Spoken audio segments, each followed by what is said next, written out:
Hi, welcome to this week's edition of Blue Socket. And John Dave and myself are going to look back over Ireland's victory against Italy in the Six Nations.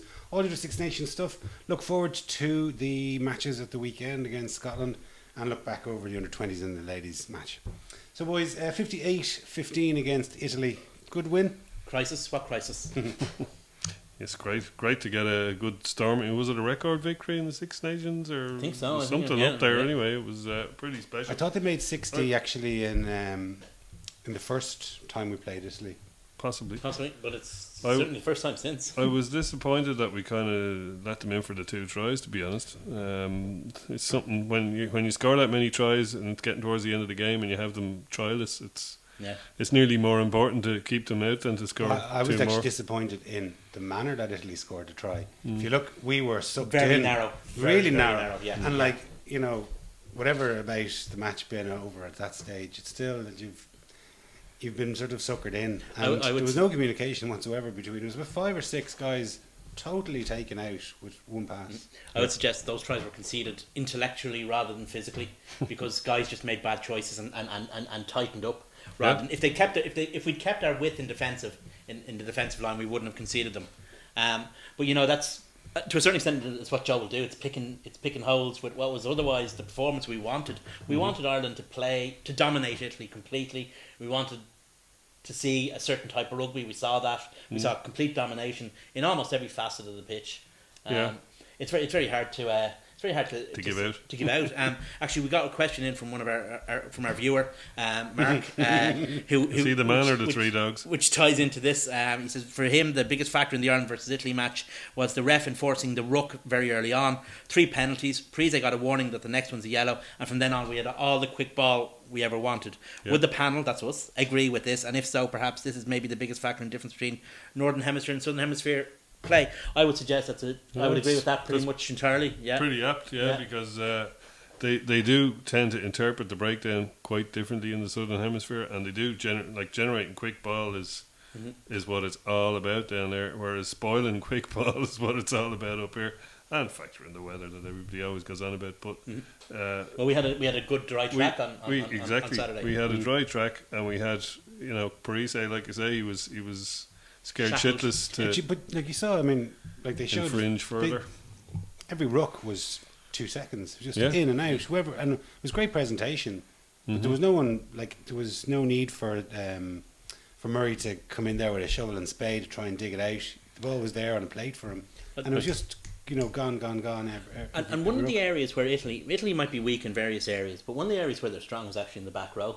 They've always had good depth as well there. Yeah. But I think the referee Angus Gardner, I think his the way he refereed the match left nobody in any doubt that he wanted no mucking around at ruck time, like Mark says, and he cleared the decks. I think I saw him in the Taz versus the Reds at the beginning of the Super Rugby season, and actually I texted you during the game to ask you who he was, because I was impressed with him even after the first 10 minutes. But he's a youngish guy, but he has control of the game, if you like. He has people's respect. But what I was going to say about the breakdown was Joe Schmidt teams. It's always the way where the Ospreys always beat us was at the breakdown. And if you take that quick ruck ball off a Joe Schmidt team, they find it very hard to attack. So because they didn't, we were able to attack all over the show. And where our defence held up fairly well, apart from the bits you mentioned. We were looking pretty tight in defence, apart from those 2 tries. So I was out watching the guys training last week, and they seemed to be working on defence. All the backs were working on was defence, which I thought was odd going into Italy, but you could see it from Jared Payne's try is a perfect example. The Irish aggressive line defence is up so hard and so fast that it gives Jared Payne the chance to make the intercept. It was a lovely one too. The intercept was a function of the defensive line coming up. Yeah, he had plenty. Looked like he had plenty of time to make the intercept. He could have probably done a twirl and still made it, which was nice to see. It's always nice when you get a little sweet try like that. But it kills if a team's coming out after yourself when if you've had a bad half and you go in at halftime, you're coming out and you're determined. Right, whatever happened in the first half, we're going to make it big. It's going to be different second half. We're starting from 0-0 at second half. We're going to do our best, and then within 5 minutes you're back behind your own posts. It's an absolute killer. Mm. Yeah, well, it was a killer for them, thankfully, not for us. Yeah. Whereas in the past, it's been the other way Yeah, around. it has with, happened to us. Yeah. with- It's nice to score points in the second half of a match and plenty of them. yeah, that You was know? a novelty, wasn't it? Yeah. Yeah. It was the third quarter. We kind of let them in, though, was it, or it was just into the early Yeah, fourth it was quarter? just it was yeah. So- There was a 10-minute period there where we made a few. I think that's when we made a lot of our substitutions as well. So it's always kind of that been disjointed. to say that. communication and stuff like that. I So was about to say, yeah, there was a period where we brought on a lot of guys. I think once the game was won, we wanted to get Finlay Beelum. Like Stexon came off after 50 minutes. Let's face it, the Aussies are so stuck for props that if Finlay Beelum gets any better, we could have been in trouble of losing him back to the Brumbies or somebody Yeah. to get him into the Aussie team. So getting him a cap early was probably a smart move. I think Um, his granny his is, granny's from Enniskillen. So there you go. he qualified. He didn't stay here. Oh, I know, years. yeah, no, I know that, but it's just that to get him in Yeah, and no. to see 5 Connacht lads on the pitch, Yeah, that was awesome. I was just I thinking. Back, noticed it at the time. I was just I was thinking back when was mentally. when was the last time we had such a large contingent? I had to go back as far as probably the early 90s when, and these guys would have played in England, but just played for the 3 or 4 matches in the Interpros. Mm-hmm. You're talking Jim Staples and Gagan, Noel Mannion. And, at least no Mannion was from Da- Connacht. and Dave Curtis. No, Mannion was from Connacht, wasn't He he? was. Well, He was. going, Still yeah. is. Yeah, he was going, man. Ballinasloe, wasn't it? Yeah, so I mean, obviously emptying the bench made a big difference. To a certain extent, the way the bench was empty kind of justified. I mean, because there had been a lot of chatter There about the selections made, why Joe made them. Joe pretty much picks the team to a similar pattern all the time. He Yeah. wants as much versatility on anyone who's surprised by this. I suggest they kind of wake up because Joe picks pretty much the same kind of players, maybe not the same names, but the same kind of players, pretty much all the time. And didn't Fergus McFadden justify his That's 3 selection caps. with his 3 caps? Yeah, yeah. Well, that's came it. I on- mean, he came on all over the He place. came on both wings and in the centre. I mean, that's versatility for you. Yeah. And he scored a try. Now And made a try. he made a try. He scored. I think a try as Earls well. went into the centre when he came Yeah. on for Henshaw. He also scored a try, so he had, Yeah. he had an assist and a try. Yeah. So that's Yeah. pretty good. Actually, And similar to, sorry, I know you have a question, but and like similar to the match 2 years ago when O'Driscoll bid his farewell, the subs came on and all scored, or a lot of them scored, and like similar to this game, McFadden scored, Nugget. Cronin scored. Cronin scored, Madigan and scored. Madigan scored. There's three of the Just like the Heineken Cup final in 2012. It was, yeah. A lot of guys, like a lot of the guys who came on that day, did score Yeah, in the that's subs. We have a question actually. It's kind of again from Mark. Whilst I must say that Fergus McFadden is one of my favourite players ever, he's certainly one of mine as well too. And he did show up well in his 80-yard dash through the line that he's finished off, and he took his own score well. Surely Saturday was the perfect time to be bringing someone else into the fold. I don't know. It doesn't even have to be Ringrose. Surely the other provinces have an up and comer. I don't buy that at all. I mean, who was the next cab off the rank? It would have been Big Stu McCluskey. And he's a 12. He's a 12. Ollie, you just said it, Dave. What does he like? Versatility. Joe Schmidt hates bringing a guy on and jiggling everyone around. Yeah. He has to do it occasionally.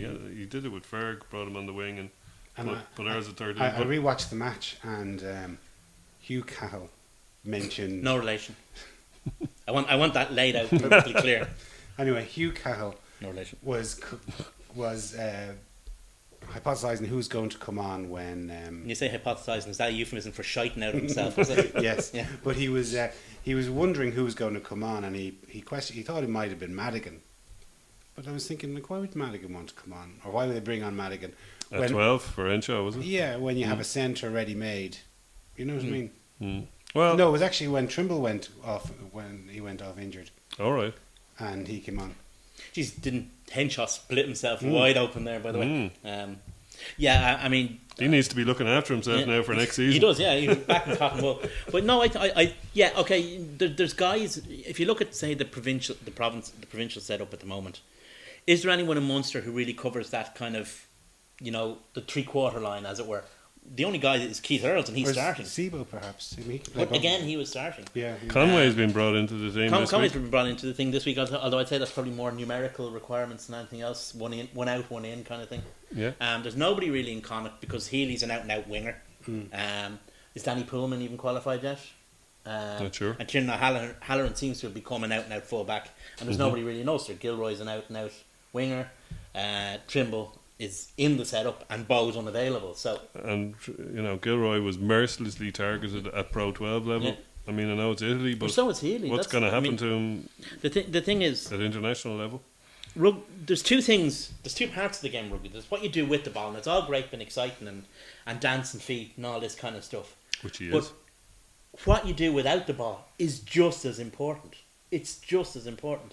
And if that's a hole in your game and you're told to go away and work on it, and you haven't got, and you have to work on it, there's no way you're going to play at international level. It's simply not going to happen. I mean, it's the idea that Matt Healy or Craig Gilroy would be ready to start an international would be akin to saying that Fionn Carr would be ready to start an international in 2011 or 2012. He simply wouldn't. Well, Or Gary Brown in 2006. Craig Gilroy has a few caps already, and he is in the training squad. So, Would you start him? theoretically, that puts him ahead of. I wouldn't start him, no. But if you're down to, as I said, if it wasn't McFadden, I would have had Stuart McCluskey at 23.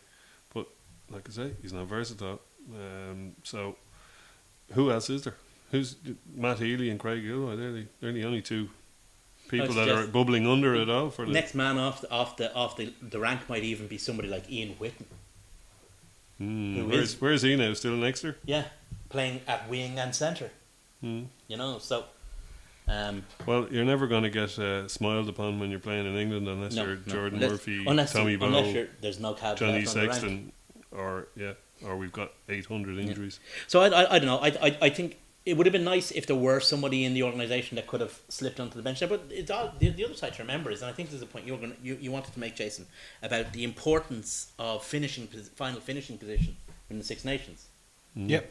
I mean, like as you said, we mentioned it again last week. We're going to be fighting for Scotland for third position. There's over £1 million. There's lots of other reasons that they need to get that position, whether it's for morale within the team, sponsorship, bonus payments, etc., etc. Like, so they're not just going to willy nilly. And also, it kind of would devalue a cap by saying, "Oh well, what we're going to do? We're going to, give, as I mentioned again last week, Kyle Marsh. If we're going to give him a cap." We kind of devalued the actual. It has to be earned. It has to be earned. Yeah, absolutely. And but you have to give credit for it. I mean, again, there's a narrative in the media. There was a lot of people were coming out with their daggers for Smith, over the last few weeks. And if you have to give him credit. Like, I mean, he has brought through a number of new caps this year. Like there's guys like Ulton Delan got another cap. Obviously, Van der Veer and. Marmion came on, he's... And the thing is, as well, Stuart McCluskey's had a cap in Twickenham. That's going to be a huge experience that'll stand to him. And you've got guys, like I mentioned before, Gilroy and Healy, they now know, or they would have known, because Schmidt will tell them, exactly what they need to do. So they know what they have to do to get into the Irish setup. So there's no guys going, I don't know why I'm not being picked. That's not how he operates. If you're not being picked, you know exactly why you're not being picked, and all you have to do to fix it. Heaslip, as we all know, had an immense game. Standard was pretty solid, and Van der Fleer, Jesus, the guy is he seamlessly slotted into the international team within a season and making he made his European debut this year, and it's mad. Like Leinster are having their sort of little fly on the wall documentary, and he's still in it as an academy guy. You know what I mean? Like an academy contract, which probably he's on a full contract this year. I think development contract. But I mean, he was in the academy, up to a year ago. Then, he just came out this season. Yeah, but he's an immense player. I mean, just his work rate alone is just incredible. But it was interesting too that like Schmidt went for him, and he could have gone back, and gone back for what he knew already. I mean, Tommy O'Donnell was very close to making the World Cup panel until he got his really bad injury. That's who I was leading into. I mean, there's a man who's... And he could have gone back to him, you know what I mean? I'm sure he was under pressure. He had to win that game. People were saying, he's going back to who he knows with Leinster, but he would never have known. She wouldn't know Van der Fleer, no. Or not very well, anyway. No. Well, like, Sean O'Brien has been injured a bit, right? So, originally it was Chris Henry was the go-to man at number 7. then Tommy O'Donnell kind of slipped ahead of Chris Henry. Both were injured, but I think Tommy O'Donnell was just there at the back at the right time. But now has Van der Fleer, stepped in ahead of both of them? It looks like he has to me. I'm sure Tommy O'Donnell is damn close, but the age of Van der Fleer and the amount he's going to learn over the next season, very hard to see Tommy O'Donnell or Chris Henry getting back ahead of him. He's that kind of player, and the work rate he has. It's very hard to see either of them getting ahead of him again. With his age profile. So, that's a great problem to have. Like, and two guys of the quality of O'Donnell and Sean O'Brien was interviewed on the sideline, and he mentioned that he could be back at towards the end of the season. So presumably, if he is, he'll be going on tour down to South Africa too.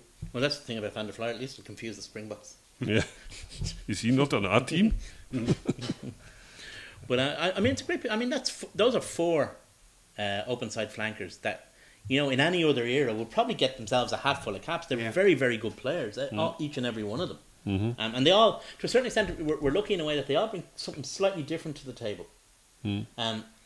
So, you can, if you wanted to, Joe could do a horses for courses and change the style of a game within a game, which he also likes to do. Is this going to cause problems for Leinster, say, in the next, in the couple of seasons to come when Van der Fleer, and then you got O'Brien still there? No, I agree with you, it is. Are we going to see one of them moving? I mean, we have 3. Unless we have somebody like Dan Levy or, the other plethora of guys we have there. If anyone who saw the Schools Cup final will have seen, was it Carney? Belvedere's open side flanker. He's next cab on the rank anyway, in terms of certainly into the sub academy. He's superb. I'll tell you, if you were to look at a picture of classic open side flanker, this guy's picture will be beside it. Absolutely brilliant. But so we're obviously churning out a lot of back rows in Leinster at the moment for whatever reason. And we have David Aspel. We were looking at we there were on quite impressed Saturday. with him the other night. Actually, he's in sub academy as well, I think. He was running with the backs. Spent a lot of time out in the backs. Actually, I was keeping an eye on him, and there's a possible link man there. Guy who can. But he's behind Van der Fleer, Levy, Sean O'Brien. A couple of others possibly. But you're going to see some of those with natural wastes. You're going to say, well, I'm not hanging around. I want some game time, and there's an opportunity in Ulster, Munster, Connacht, or in England. In a way, even though you'd hate to lose any of them, you'd kind of hope that that's the mindset, because if you're a driven professional rugby player, at some point you've got to make the decision that you want to play. Mm-hmm. Yeah, and if you can knock a career out of it, I mean, a lot of guys are happy to play away at, say, championship level in England and have a good career, and they don't make a lot of money, but they get to enjoy their 20s and stay fit and do all, and then make their decisions a bit further down the track, and they're still making more than they probably will be making doing whatever else unless they're going to be top lawyers or accountants or something. Or computer software engineers. Computer software engineers like Dave. Anyway, so there was other matches. I think myself as a programmer. Okay, well, there was other matches at the weekend. Obviously, England took on Wales, and once again, Wales led everyone. That's their 3rd match this season that they've let teams get a march on them. Yeah, they let England stride away. I think they were 19-0 up, and totally dominant as well at that point. It has to be said. They were rampant, Dave. Rampant. The line was rampant. But Wales were 13-0 down to Ireland, and they were. And then the Dragon roared. Didn't work out for them. They actually were losing to Scotland. There's only so many times you can go to the well, kind of thing. Yeah. No, they came back. They made a very good fist of it. Yeah. Probably an unfortunate choice of words considering the post match and shenanigans, but they certainly made a very good effort. I mean, in a way, it just shows how little has changed within the Six Nations Championship over the last, we'd say, 3 or 4 years. In that, there's still England are going to win a Grand Slam like they did. But what I'm saying is, in 2003, in terms of the teams, in terms of the difference of quality between the teams, there's not a huge difference between any of the nip and tuck. Well, certainly maybe Scotland have made a bit of a change. Italy have got fallen away. France are still, but England, Scotland, and Wales, or England, Ireland, and Wales aren't all that different than England, Ireland, and Wales were last year, or England, Ireland, and Wales were 12 months previous to that.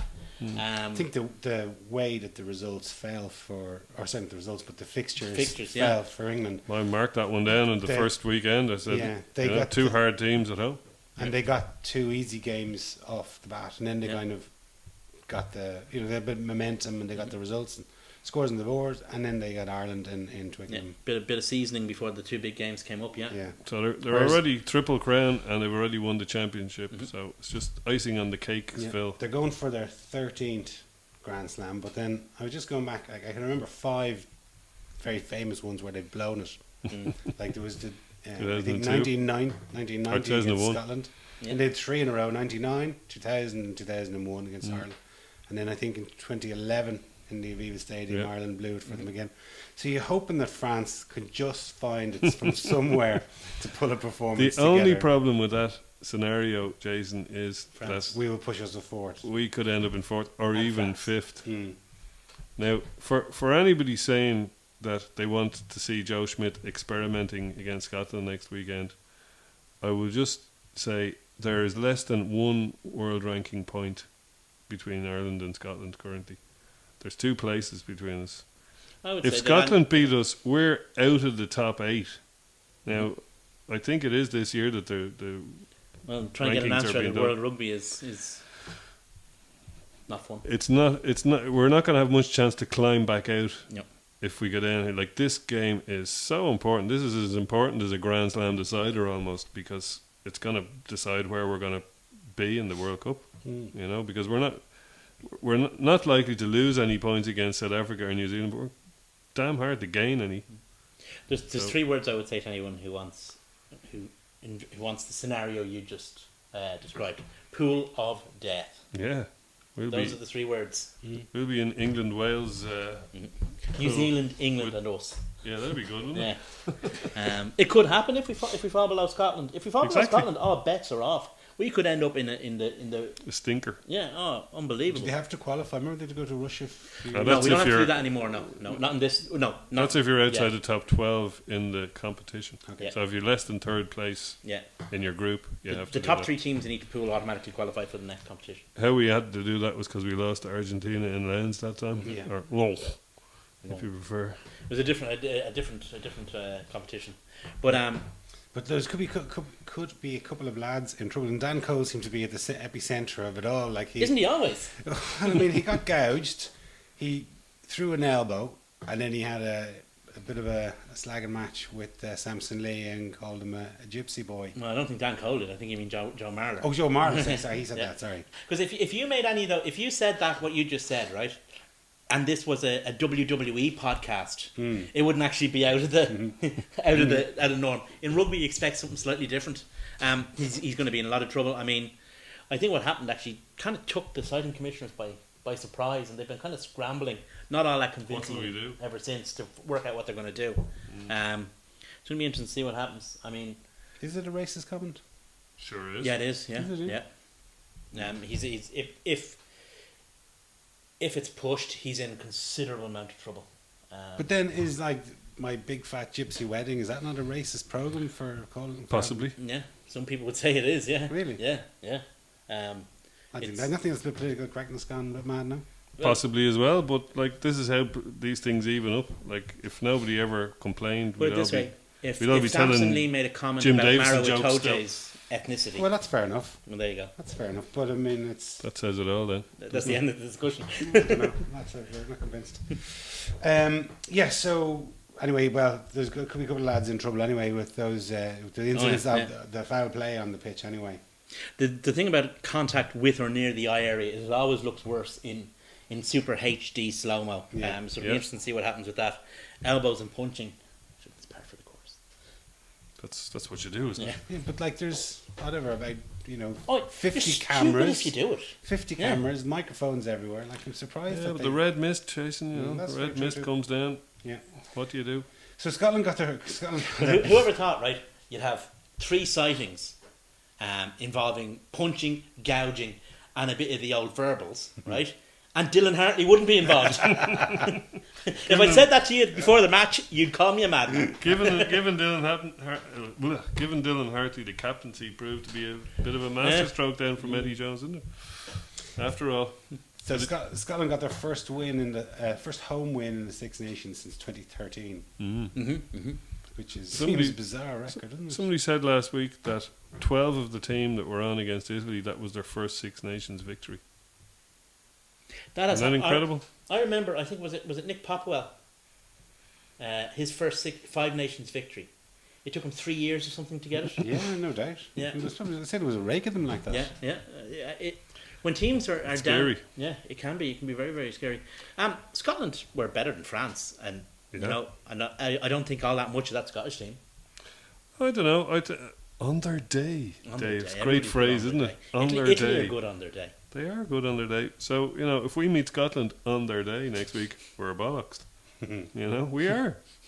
Well, Hopefully, we'll meet them on one of their other 9 days. Yeah. well, everything seemed to work out for Stuart Hogg, didn't it? I mean, Oh, it did, yeah. He just had one of those days where nothing could go wrong. It was on his day. It certainly was his day. Everything Yeah. he did turned to gold. Yeah. He's a great player, though. He can be a wonderful player. But he's one of those guys, when it's not his day, everything he touches turns to shit.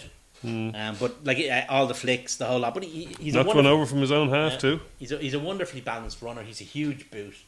He is a very skillful player. I mean, He is. as befits the distant cousin of George Best, he's a lovely footballer. Yeah. I still think we beat them. I would hope so. Like I said, if we played them 10 times, I'd hope to beat them at least 8 times. We have to play. We can't be drawn into playing a loose game against them. We got to play our own game. The game that's That suits us. it's a structured game that Ireland are good at. Yeah. You start flinging the ball around willy nilly, as we did a few years ago in Croke Park, I think 2010, when we were Don't mention that one. we were attacking, we were throwing the ball around. All of a sudden, we didn't put them away, made mistakes, and then they got a pen out to snatch the victory Yeah. at the very end. But Tragic. It was nearly as tragic as the crowd booing, what's his name, when he was taken, Dan Parks. That was pretty tragic as well. I think that Booing the iffy penalty. certainly the French media, again, they continued, the turn against Novez continues. Pity, because he looks funny in those nice glasses that he's after buying. And But the feel French a bit team, sorry for him. There's it's hard to know. I mean, they've gone back to. I mean, one thing I was hoping that Novez would bring in is a certain amount of professionalism, consistency of selection, all that. And they've gone back to the old drop a guy in, see how he goes. If he doesn't work, get rid of him, get somebody else in next week. And there's kind of an element of that about the French team at the moment. The only thing is, next week they have Le Roast Beef up in front of them, so it'll be interesting to That'll see how focus their minds. they'll focus their minds. But the thing is, are they actually good enough?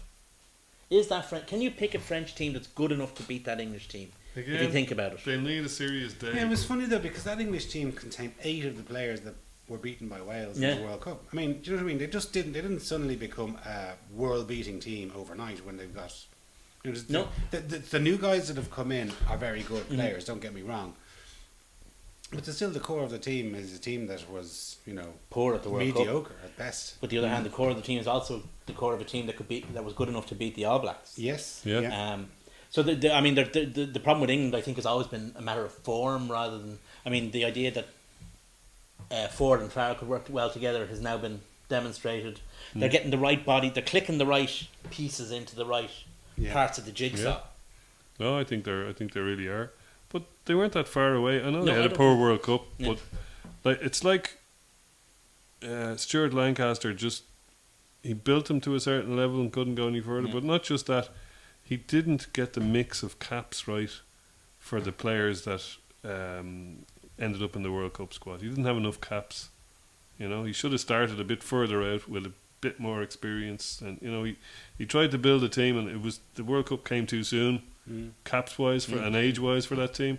If that World Cup had been another year away, even with Lancaster still there, I think they might have had a better crack at it. They were just that little bit. And there was the distraction. callow. There was the. I don't think it was as big a deal as everyone's made out, because it's kind of been a The scapegoat. Georgie Burgess. The Burgess thing. I often wonder if because he was taken off, England were were on top against Wales. If you remember that game, Yeah. England were on top against Wales, playing well. He was playing well, Yeah. and he was substituted. I often wonder if he'd been left on for another 10 minutes, what difference that might have made It would have made a big difference. in the big scheme of Who things. knows? But I don't think France can pick a team that's good enough to beat that English team, even in Paris. I don't just think don't so. think they have it in them. They don't have the They players. almost look disinterested, don't Yeah, they? I mean, yeah. like, they look disinterested. Like they scored a try within the first 5 minutes against Scotland, and then things didn't go their way, and they just seemed to give up. Yeah. Mm. You know, and that's shocking indictment. And when, you know, I was watching it at home, and Ron Nogaro was there, and he was saying, like, well, on paper, obviously the better players are playing for France. And he was like, I'm just shocked and stunned how poorly these players that he would see a lot of them of, Hmm. how poorly that they can play. He just didn't think that they had that sort of performance in them. Mm. Well, we've been over it a few times on the way the French team has gone and the way their clubs have the power and yada yada yada. So you know they'll reap the whirlwind in the next few years. Having said that, Guy Vez, he's there a wet weekend, so you know give the man a bit of slack. Could be his See what last he's game in like. charge, though. See what he's like this time next year if he's still in charge.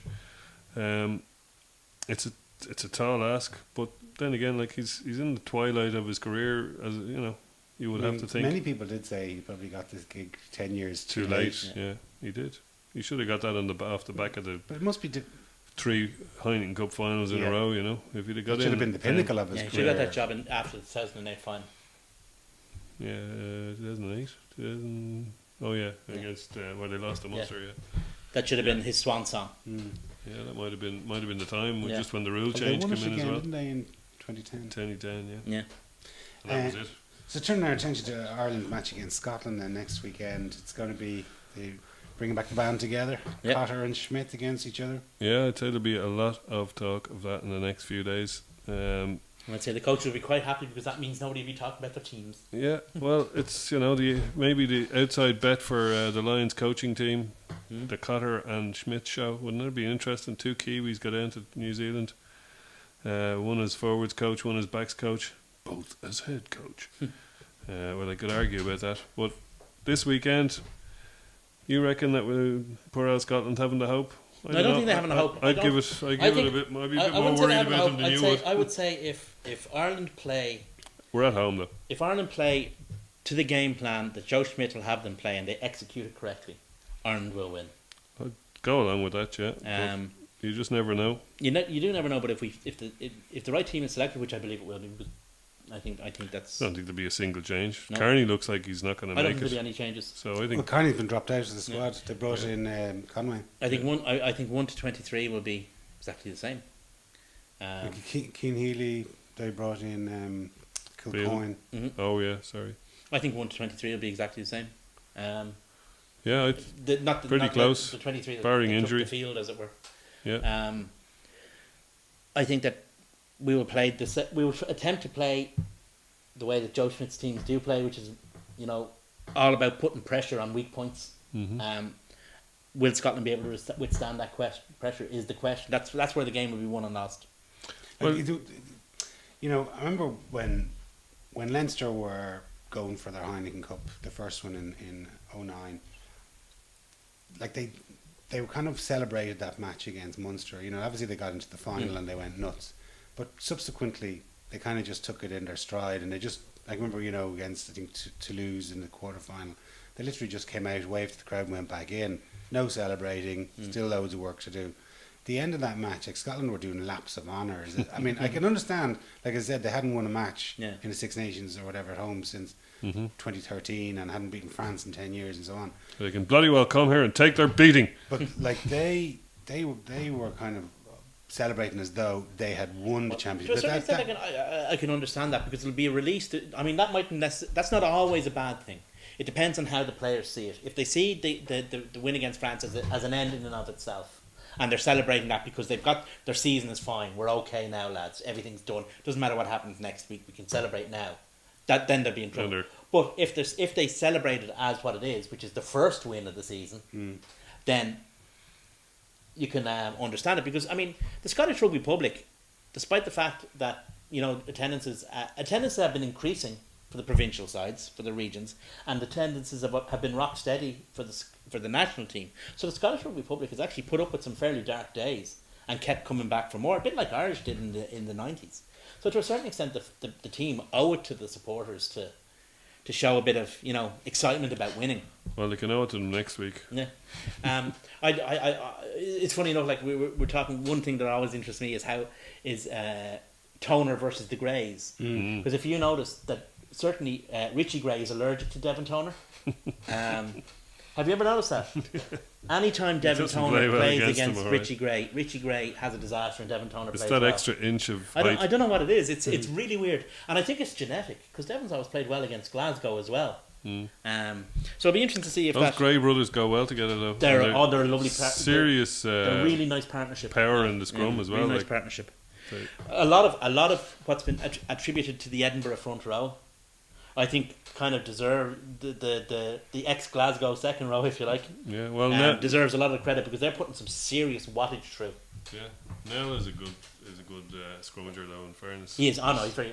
he's yeah, barrel shaped and well, perfectly think proportioned. of the worst South African scrummager you ever met. Yeah, Good, wasn't he? There was talk of him coming to Ireland, wasn't there? There was Yeah, a Munster. well, Come back, maybe. Ulster, I think. No, Munster. Was it Munster? Yeah. Yeah, good 3 or 4 years Yeah. ago. We were looking at him as well, I think. Are we? Yeah. He's immensely mobile.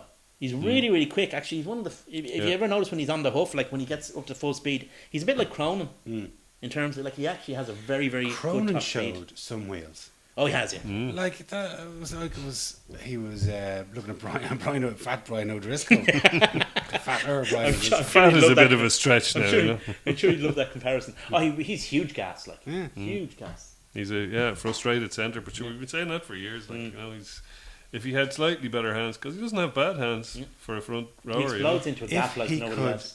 throw the ball and be 100% accurate, he would be the best He'd hooker, be the best in the world. hooker in the world. But like yeah. he's got 50 caps. I was surprised to see that when he There's came on. He's a bit. There's an element of anthems about him. Yeah, yeah. He's 41 off the bench. Yeah. He caught a nice soft shoulder for his try, though. Yeah. A He bit took of a that step. line nicely. A bit of a step, and he hit the right line. But any kind of a soft shoulder he gets, he's going to power through it. Though And he you know, nearly got 'cause in he's the got second wheels time. and power. Yeah. He made a huge break up the middle, and they were the Italian players were kind of falling over each other not to tackle him, and eventually one of them kind of lost the lottery and had to. I think it was just the last play of the game. Yeah. Or something towards us, yeah. So with Scotland, I'm just hopeful that did you notice when they had to change their out half early in the game? That Yeah. seemed to work It quite didn't, well it for didn't them. do them any damage whatsoever. So you'd nearly be It's that versatility off the bench again. Peter Horn, He got a bang in the head, didn't he? And he could be the Yeah. other guy, yeah. Fionn. Well, that plays into both Ireland and Leinster's hands because Finn Russell. Finn Russell is unavailable. They'll call up Mr. Weir, which means he'll be unavailable for Glasgow on Friday night. The meatball. Yeah, that'd be nice. Because he's fairly limited player at international level. Weir. You know, he's not a bad kicker. He's not a bad anything. But He's good at putting structure onto a game, yeah. but Scotland don't really play in a structured style. They tend to be a bit more. They're trying to play a bit more of a free form game. So he might be a square peg in a round hole as far as Cotter's concerned. Yeah, well, if we could get a few more Munster players into the Irish team and Ulster players and Connacht players, then we'd have a great team against Glasgow. We should do. I know. Actually, I think we'd be happy enough with our team against Glasgow on Friday night. Actually, even Yeah, well, they're going to be providing more players, I'd say, slightly more anyway than we are to our but national team. in terms of our, I mean, on paper it looks like a great game. If if Ireland are playing like they're playing against Italy and Scotland are playing like they're playing against France, it's going to be. Do you remember a match? It was at the tail end of the Six Nations. Oh, sometime in the 90s, early 90s, maybe late 80s, early 90s. And it ended up 43-30 odd. I think both Ivan Tukalo and Keith Crossan crossed for hat-tricks. I think Tukalo got 3 and Crossan got 2. That was in '91. Was it in 91? I was at that match in, Oh, yeah. in Murrayfield, yeah. Yeah. And it was. I think it was 34-28, something like that. Yeah. Scotland won. That's a long But memory you it got was, there. it was the same. It was the same weekend as the try from the End of try the from earth. From the end of the earth. England France, and I'm coming out of the match, and Scotland were finding out what pubs these Scottish lads were going to, and one of them says, "We're not going out now." He says, "I heard on the radio that England had beaten." And he says, "I was looking, I'm kind of, why not? Why would you be going out?" He says, "You won." And he says, "Aye, but you see, you just dislike the English. We actually hate them." So I refused to go. We've had time to get over them. That was a cracking match. That was one of the best matches, Six Nations matches I remember. Five Nations, yeah. But, Five Nations indeed, yeah. So if Brian Smith was running the ball behind his own line. yeah. If it's another one like that, we won't complain. As long I as don't the think score it's is going different. to be. I think it's going to be I think far it's more. going to be a 9-3 or No, something. I think so. I mean, I think I Ireland think are it's going going to be conservative. I think and Ireland are there'll going be to kicks, revert back to type. contestables. And exactly, and all yeah. that. Yeah. Because if you start playing, like, you see Scotland have nothing really to lose, and they're trying to fling the ball around, and, you know. Well, I think that's one of the things that, the advantage of having Jared Payne back is that it's one thing to throw the ball around against a team that are as notoriously shallow in terms of organisation as the French are. I mean, you take them beyond 3 or 4 phases and they're in real trouble in terms of their defensive organisation. That's not going to be an issue for Ireland. Provided everyone stays switched on, which in fairness they didn't necessarily do against Italy, but provided everyone stays switched on, Scotland aren't going to find the gaps and the spaces and the mismatches in the Irish defensive line that they found in the French defensive line. We should hope so. So there was other Six Nation action at the weekend. It was the under-20s, Dave. I think you were at it, were you? You were at it, Jonathan? No, I wasn't. wasn't. No. Well, there was a pretty... I watched it though. Yeah, pretty poor game, 19-13. Mediocre stuff. So there was nothing special about the game. People have been quite harsh about this under-20 team. They're saying it's not a classic vintage, and maybe it's not. But there are players in it who I think will have a future in the game, certainly. And Certainly the there's- captain. Yeah. Well, Ryan, he's certainly been And there's hyped an up, isn't element he? of that this is kind of year one in this team cycle. You generally get maybe a year, 18 months out of an under-20s team, and I think this is kind of the first year of this team. So we see how it goes. There's certainly lots of famous dads. In There this. was There's- Rob Saunders' son, Michael Kiernan's son. James Ryan is the son of a relatively famous father as well. There's no shortage of them. It was weird, actually. It was really weird. Rob Saunders' son. Rob Saunders isn't old enough to have a son. You know, that kind of way. Yeah, I'm just glad he made touch. exactly, yeah. And well, I mean, like England were beaten by Wales, but this was one of the poorest English under-20s team I can remember. Yeah. Like they were beaten by Scotland, beaten by Ireland, beaten by Wales now. Like I can't ever remember. Normally the England under-20s is bigger than the Yeah. Irish senior team. Yeah. Yeah. There is. I wonder, is this a point or is this a significant thing? Scotland and Wales, the under-20s is their next national team. England and Ireland, it's not. We have an 18. We have an intervening level. Yeah. We have another development level between. In England, have the Saxons. We have the Wolfhounds. I wonder if that's a factor in how Could be. players develop through this grade. I don't know. I'm just I don't know either. positing. But isn't that something that makes you tied to a country as well? Playing for, you have to play for either their sevens team, their main team, or their second team, Yeah. but only when they're against playing the next against national team. somebody. Yeah. So if you're Wales against Scotland would be a disqualifying level. Yeah. Wales against England isn't. isn't, it's weird. Weird. But anyway, anomalies. And so the ladies won as well at the weekend. They had a 14-3 victory over Italy. Yeah, I think it was. I think they'd be relatively disappointed with their campaign as well. I mean, it started quite well and then kind of just faded a bit. They've won 2 from 4. First game was Yeah. great, Yeah. but the away legs didn't seem to No. hold Well, they were up as lucky well. against England and Twickenham. I mean, there's 4 points, I think, in it. Yeah, in yeah. that match. But, I think they'd be disappointed with how it ended. but once again, a plethora of GA players playing for the Irish ladies. Now, I can understand the argument that there's, in say for the men, there's this whole right the way through schools and clubs. There's, kids join a rugby club or go to a rugby playing school and they learn the game from 12 and 13, and they continue on playing right the way up through to senior level. Whereas there's that kind of structure isn't there yet for the women's game, so they kind of have to pluck them from I from think all that- around. I think that's the case. You remember playing with Dublin vice captain Saoirse Furlong. Do you remember playing with her? Yeah. And she was an athlete of A great player. Yeah. of no question. She could have been playing for Ireland on Sure, yeah. on Saturday but she decided to stick with the Dubs and she's vice captain.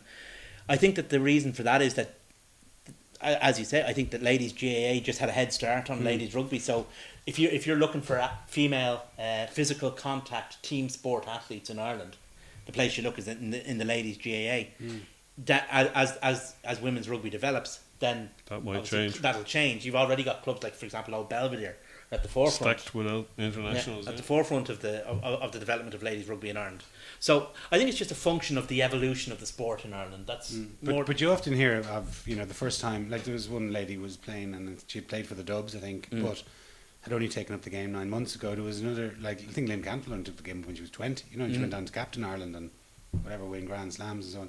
But I just wonder that going down the line, if they'll ever see the GAA as a prime hunting ground to get young talent. I mean, you know, there's every parish has a GAA team. There has to be some fellas that have never touched a rugby ball playing GAA that could make it. No, there are. And There's plenty I'm of them. surprised that there hasn't been more. I'm surprised they haven't gone down that route to give. I mean, there's plenty of guys go off to Australia trying to, or give Aussie rules a go.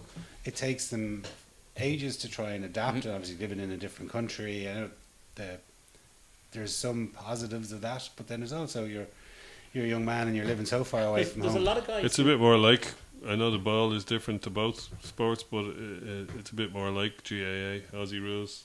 You know, There's an element as well of the ball is the only big thing that hasn't come with rugby. rugby don't want to get into a fight with the GAA.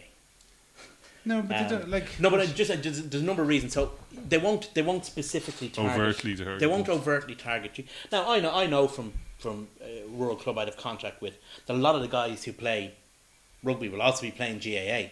Yeah. They'll be playing Gaelic football, and they'll be playing hurling, and they'll be playing rugby, and they'll even play soccer. Because guys who are sporty in that kind of in towns but they're play not everything. They're not the like you. They're not the elite. No, I understand what you mean. That are there guys, for example, within Dublin football like Who are the 6'8". Brogans or just good sportsmen who might be turned towards rugby. Yeah, I'm talking, say, a good minor player that's played inter-county minors that sort of said, right, this guy is going to be a great fella for Mayo, Dublin, Meath. But that Kerry does or- happen. Look at Henshaw. Henshaw but- played minor football. Yeah, but they have to Carneys. kind of make a decision, like, you know, and they choose. Mark so Flanagan. so Yeah. it's their decision whether they choose one avenue or the other. Do they want to go down and play? And it's probably the influence of their father, perhaps, or their family, rather than specifically the IRFUs going after someone and saying, "You're a bloody good athlete. First, you played GAA, you played a bit of rugby, but we're going to offer you." Fast track you. Well, why not? You see, the thing I is, mean, I remember Bernard Jackman mentioned he tried to get it tried done. to get Brendan but, Murphy. But you know, that was a number of years ago. It was maybe 6, 7, 8 years ago. Maybe The other things- side of that maybe is the times GAA changed. are not without resources themselves. Although they can't offer actual Actual contracts, money. They can match what if you're saying to a guy, Your okay, life come up- supply at Tejo. they can offer a guy, if a guy's going saying, okay, I'll go into the academy and whatever Yeah. it is, $7.5 grand, I think Yeah. it is, whatever it is, right? GA can get the guy a part-time job that'll match that, and he won't actually have to show up for the part-time job. I mean, imagine Hey, French what are you rugby. insinuating? Imagine French rugby during the 90s. That's the GAA at elite level now. But what I'm saying is that they can't compete against the Aussie rules. No, They are can't, no, losing. no. They're losing inter-county players to. But they're offering a significant lifestyle change that the Irish But- rugby isn't. Yes, but they're also offering that something that's very, tenuous insofar as they've got to go to the other side of the world. They've never played the sport before. They're up against kids that have played it all their lives. That all their ambition is to play for the Swans or. And nobody can say your Magpies or name. whatever. But the difference is, I mean, to a certain extent, that's if you make the change from GAA to rugby, Yeah. you're in the same situation. Now, would you rather do that in Summer Bay or Summer Hill? Wow. You know. Yeah. No, I can see your point. You yeah. can, I agree with you. I think we should be to a certain extent. There are guys out there playing Gaelic football who have a skill set that would be ideal for rugby. Actually, probably mightn't even be that ideal for Gaelic football, but they're just good athletes, so they go quite far. Anything that rugby can offer, the GAA can match. Except a professional lifestyle. Except a professional lifestyle, if they make it.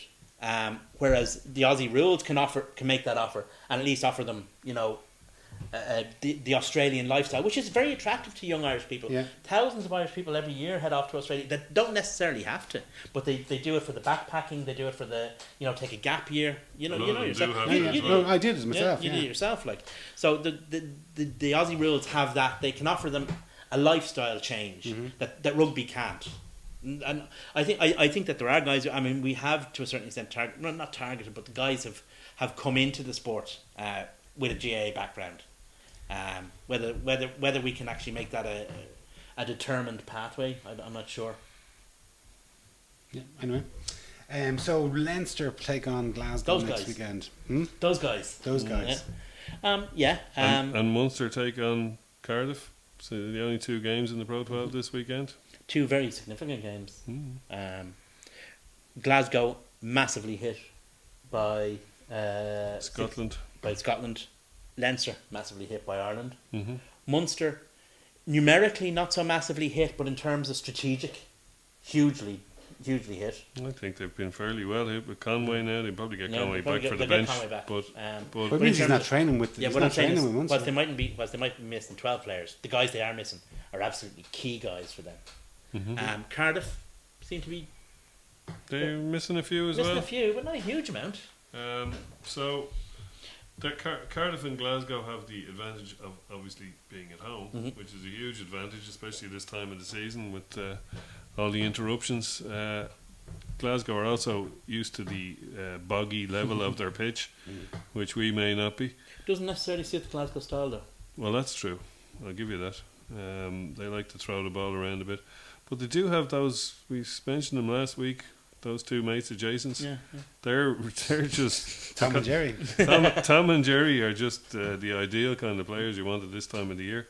So, you know, they pose a big danger for us, and it makes it just a little bit uncomfortable if we lose this, because it means we need to But on the other hand, to win 2 out of 3 of on our the other hand, Interpros. our at least. availability is good, and the Oh, yeah. quality we can put on the pitch is pretty good as well. So I think we should have a better team on paper ahead of Glasgow, but we might have a team. we don't have that's- home We might advantage. even have a team that's better suited to a boggier conditions than them. We might do. With our pack might be more Destructive. more destructive. So it could be. It's a game that would be very, very difficult to call. Actually, Yeah, nobody knows what team is going to show up for a start. Munster and Cardiff as well. I know I've been championing Cardiff for ages now, but this is where Munster beat them. this is where I might be just setting Munster up for a nice little trot through them, you know. But it'll define Munster's season, and actually for Cardiff, they're just starting to approach the rear of the back 8 or the top 8, should I say. So they could nearly get into the mix and make it a top 9 if they beat Munster. And if Munster lose this game, they're looking a little bit more tenuous for They Europe. You leapfrogged know? up. I think they moved into 5th, didn't they? They did, yeah. The thing is- Because I think results sort of benefited them. because Ospreys lost and Yeah. Edinburgh lost to Yeah. Connacht. I can see the guys who've been good for Munster over the last period actually really enjoying playing on that pitch.